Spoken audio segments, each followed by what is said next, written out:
कानपुर के चर्चित अखिलेश दुबे मामले में अभी तक 5 केस अखिलेश दुबे और उसके साथियों के ऊपर दर्ज हो चुके हैं और इसके साथ ही ये सभी मामले कोर्ट में चल रहे हैं। लेकिन अभी इधर कोर्ट से अब बात करें तो कोर्ट से काफ़ी सारे ऐसे आदेश हुए हैं जो कि उसके खिलाफ जा रहे हैं और इसी पे बात करने के लिए हमारे साथ मौजूद हैं डीजीसी दिलीप अवस्थी। उनसे बात कर लेते हैं। डीजीसी साहब, सबसे पहली बात तो ये कि अभी लेटेस्ट में कोर्ट ने क्या आदेश अखिलेश दुबे या उनके साथियों के खिलाफ किए हैं, क्या चल रहा है कोर्ट? देखिए, अखिलेश दुबे के संबंध में जो भी केस दर्ज हुए हैं उन सबों में चार्जशीट आने की स्थिति है। 3 में चार्जशीट आ चुकी है। एक चार्जशीट जो रवि सतीजा का जो केस था थाना बर्रा का, उसमें चार्जशीट आ गई है और जिला एवं सत्र न्यायालय में उसमें चार्ज की स्टेज पे है। चार्ज की स्टेज में चूँकि 3 आदमी उसमें जेल में थे, अखिलेश दुबे के 2 साथी और लवी मिश्रा और एक इंस्पेक्टर सबाजीत, उन तीनों के खिलाफ चार्जशीट माननीय न्यायालय में दाखिल हो गई और कमिट होकर यहाँ आ गई। बाकी लोगों को शेष अभियुक्तों की जो चार्जशीट है और जो विवेचना है वो प्रचलित है। उन 3 के संबंध में चार्ज की स्टेज पे है। एक अभियुक्त का वकालतनामा ना आने के कारण इसमें एक डेट लग गई है और उस डेट पे 6 तारीख को संभवतः चार्ज बन जाएगा। अगर चार्ज वो नहीं बनने देते हैं और डिस्चार्ज लाते हैं तो डिस्चार्ज उस पर आर्गूमेंट होगा और जो निर्णय न्यायालय होगा उसके हिसाब से किया जाएगा।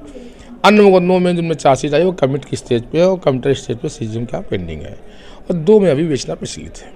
अगर वक्फ संपत्ति वाले मामले में बात करें तो उसमें उनकी बेटी भी शायद आरोपी है, उनके भाई भी आरोपी हैं, फरार चल रहे हैं, उसमें क्या कार्रवाई हुई?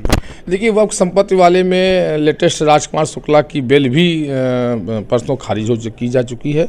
उसमें सौम्या दुबे की भी एंटीसिपेटिक बेल खारिज है और एंटीसिपेटिक बेल खारिज होने के बाद उन लोगों के खिलाफ और उनके भाई सर्वेश दुबे के खिलाफ 25-25 हज़ार रुपये का जो है वो क्या नाम उसका इनाम घोषित किया गया है।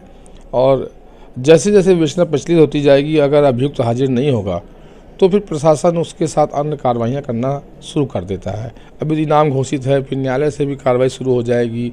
उसके बाद अन्य कार्रवाइयाँ हैं, NBW है, 82 है, 83 है।